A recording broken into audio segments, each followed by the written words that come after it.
There's only one match left in the World Cup, the result of which really matters, and that is the final.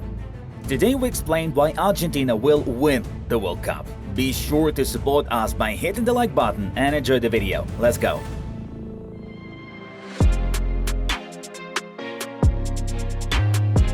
Let's start with the sheer mathematics. Argentina's most obvious advantage over France is that l'Albiceleste have one more day to prepare for the final, 4 full days to Les Bleus 3. For such short and fast tournaments, one extra day plays a huge role in a football player's recovery, and the distance between the two matches that Argentina has between the semifinals and the final is the longest that any team had during the entire tournament. L'Albiceleste are 100% aware of the importance of this advantage because they have experienced the reverse of the medal at the tournament. We'll remind you that between the last match of the group stage against Poland and the round of 16 match against Australia, L'Albiceleste had only 2 days to prepare. As a result, an incredibly difficult victory in a grueling match against the modest Australians. The Argentinians' advantage in the freshness of players in certain positions should be noted. We're talking about fullbacks. Their role is very large in modern football and France may have problems with that. We'll remind you that throughout the tournament, Theo Hernandez and Jules Koundé have been playing in these positions for France almost without substitutions. It's obvious that Didier Deschamps will not replace any of them for the final, whereas Argentina, in addition for an extra day for training, have 2 equal players on each wing of defense who back each other up. We're talking about Acuna and Tagliafico on the left and Molina and Montiel on the right. Let's not forget about the significant losses of the French due to injuries. During the World Cup, Les Bleus were without Karim Benzema and Luka Hernandez. And the starting lineup players Rabiot and Upamecano also missed the semi-final against Morocco due to injuries.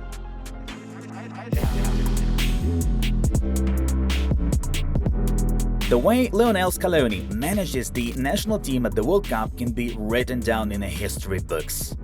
The manager's reaction to mistakes and circumstances in which he finds himself is close to exemplary. In one of our previous videos, we already mentioned that all of Scaloni's tactical changes resulted in the Argentina national team becoming stronger.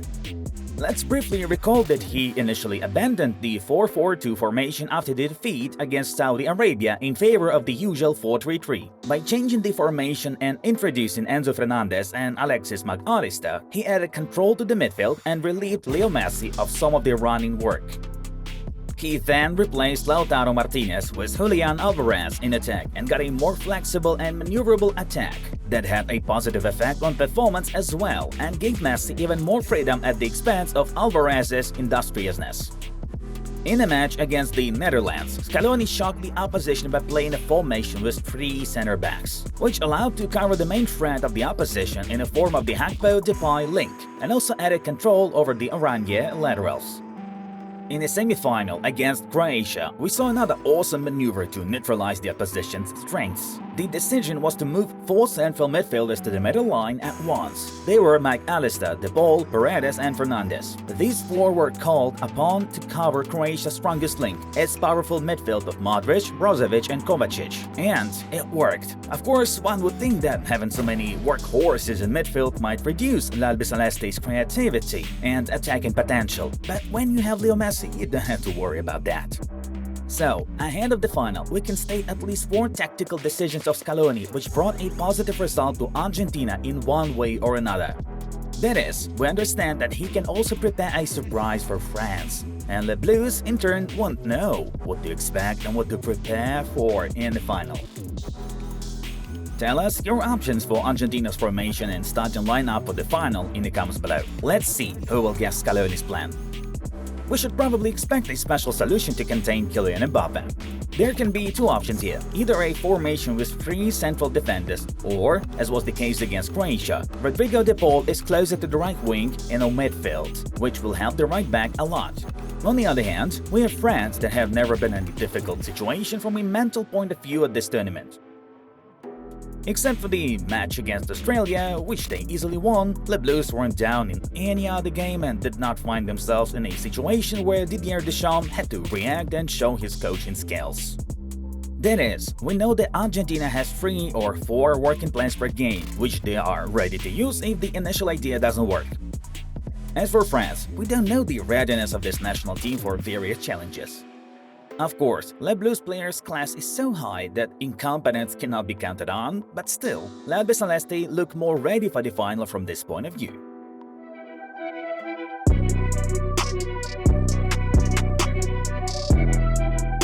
And the last, but not least, advantage of Argentina is the presence of Leo Messi. What this man creates at the age of 35 cannot be explained. He seems to be improving from match to match with the team, and the icing on the cake was his beautiful assist after a solo pass in the match against the Croats. Joško Gvardiol, for whom Man City are apparently ready to pay more than 100 million euros, after this episode probably decreased in price by half. Overall, at the World Cup, Leo is currently joint top scorer in the tournament with 5 goals, alongside his teammate and the opponent in the final, Kylian Mbappe. But the Argentine has 1 assist more, 3 against Kylian's 2. So, we'll have a final not only to win the World Cup, but also the Golden Boot. Messi's haters may say that he scored 3 of his 5 goals from the penalty spot, but that can be countered with an argument about Leo's overall level of play. Out of 6 matches played by Argentina at the tournament, he won the Man of the Match award in 4 of them.